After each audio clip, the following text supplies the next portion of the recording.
مفتی صاحب ایک منٹ بول رہا ہوں جی میں نے وہ پیج لازمی پڑھا ہوا ہے، اس بات میں کوئی شک نہیں. میں نے گوگل پہ سرچ کر کے وہ پورا رسالہ نہیں پڑھا. میں نے جو حضرت تھانوی نے وضاحت کی تھی 3 مہینے بعد والے شمارے میں، وہ شمارہ پڑھا ہے؟ نہیں، میں نے پورا نہیں پڑھا. میں نے حضرت پورا نہیں پڑھا. میں جھوٹ بولوں، میں نے پورا نہیں پڑھا.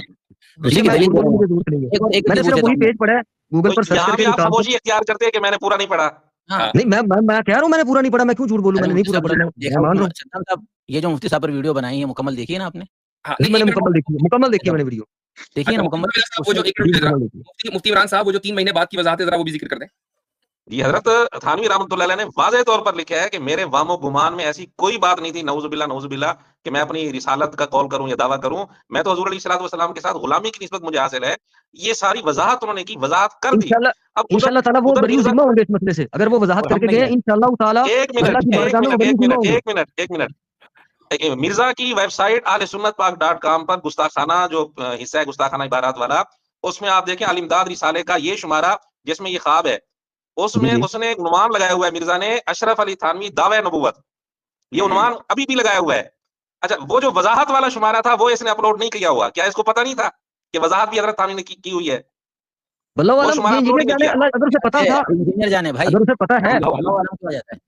اگر اسے پتا ہے تو وہ اس بات کا جواب دہ ہوگا. اگر اس نے جان بوجھ کر کیا تو اسے اس پر توبہ کرنی چاہیے. دیکھیں میں وہی آپ کے سامنے وہی گزارش کر رہا ہوں. 3 مہینے پہلے والا شمارہ اس کو مل گیا، 3 مہینے بعد والا شمارہ نہیں ملا. جھوٹ، فراڈ. اس کے بعد جو ان کے چاچو ہیں اشرف علی تھانوی صاحب، چشتی چاچو ہیں وہ بھی چشتی ہیں. انہوں نے المحنت پہ سائن کیے ہیں، میں ہوں اشرف علی تھانوی حنفی چشتی. انہوں نے اس دنیا سے رخصت فرمائی 1944 میں اور مرتے دم تک وہ قائم رہے. انہوں نے السنت الجلیہ فی الچشتیۃ العلیہ میں چشتی رسول اللہ والے واقعے کا دفاع کیا. ایسی بونگیاں ماری، میں نے اس کا پوسٹ مارٹم کیا تھا. یار تمہارے سارے بڑے جن کے اوپر سب کانٹیننٹ کے فرقے کھڑے ہوئے ہیں اپنی زندگی میں دفاع کر کے گئے، بعد میں مناظرے لڑے. آج دنیا میں کون سی تبدیلی ایسی آ گئی ہے؟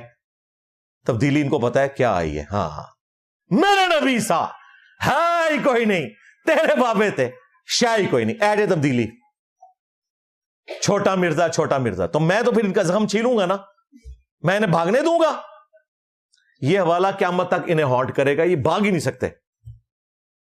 پاکستان پاک کی نسبت سے اینڈ پہ مجھ سے یہ 5 حوالے لے لیں آپ، جو میں کئی دفعہ ہائی لائٹ کر چکا ہوں. وہ کاغذی شیر کو بھی کر چکا، سعد رضوی کو جو کہتا تھا سامنے بٹھا دے، نہیں آیا. وہ مونچھوں والی سرکار بگوڑے شاہ نہیں آیا سامنے. چلو آپ کوئی چیمپئن بنے، جواب دو. یہ پہلا حوالہ چشتی رسول اللہ والا، دوسرا تھانوی رسول اللہ والا حوالہ. اسی کی آپ سمجھ لیں کرولری کے طور پر یہ دونوں کے جواب تم نے دینے ہیں. ہاں میں آپ کو حیران کن بات بتاؤں جس کی طرف آپ کی توجہ نہیں گئی. مفتی منیب الرحمان صاحب نے جب چشتی رسول اللہ کے خلاف فتویٰ لکھا نا، تو اس میں انہوں نے نا ایک حدیث لکھی، صحیح بخاری میں وہ تعلیقاً مولا علی کا قول ہے اور جامع ترمذی میں پوری سند کے ساتھ کہ 3 لوگوں سے قلم اٹھا ہوا ہے: مجنون پاگل شخص، نابالغ اور سویا ہوا. اور ساتھ ہی انہوں نے لکھا کہ اگر کوئی نیند کی حالت میں یا خواب میں کوئی اس قسم کی بات کر دے تو اس پہ شرعی گرفت نہیں ہوگی. یہ پتہ کیوں لکھا انہوں نے؟ دیوبندیوں کو خوش کرنے کے لیے کہ تمہارے تھانوی کو بھی میں نے سرٹیفکیٹ دے دیا. آپ لوگوں کی توجہ نہیں گئی، میری عقابی نظریں اس کو دیکھ رہی تھی، کیونکہ بنو امیہ کی چالیں جہاں ختم ہوتی ہیں وہاں سے ہماری عقل سٹارٹ ہوتی ہے. میں کہہ رہا تھا کہ چشتی رسول اللہ اس نے بیداری میں پڑھوایا ہے. اس نے یہ حدیث لکھ کر اس میں خواب کا ذکر کیوں کیا ہے؟ بیسیکلی اس نے دیوبندیوں کے آگے نمبر ٹانگے ہوں گے کہ تواڈے بے نو بھی بچا لیا میں. نہ کوئی نہیں جب بچنا. میرا نبی سا ہے ہی کوئی نہیں، تیرے بابے تھے شاہی کوئی نہیں. تھانوی بھی نہیں بچے گا. کل تک تم لوگ تھانوی رسول اللہ والے واقعے کو کفر سمجھتے تھے، اور وہ خواب کا نہیں، جھوٹ نہ بولو. اس میں لکھا ہے میں بیداری میں بھی پڑھ رہا ہوں.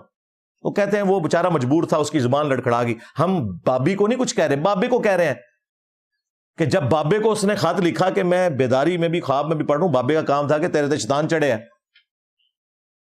آج آپ خط لکھیں نا، اس میں آپ نعوذ باللہ عمران خان کے نام کا کلمہ لکھ دیں یا نواز شریف کے نام کا یا زرداری کا، ان کو خط لکھیں نا، وہ بھی کانوں کو ہاتھ لگائیں گے. اور تمہارے بزرگ جو ہیں اس واقعے میں تسلی تھی کہ جس کی طرف تم رجوع لاتے ہو وہ بعون ہی تعالی متبع سنت ہے. کڈی مشکل اردو لکھ دے جائے، اللہ کی مدد سے وہ رسول اللہ کے سنت کے طریقے پہ ہے.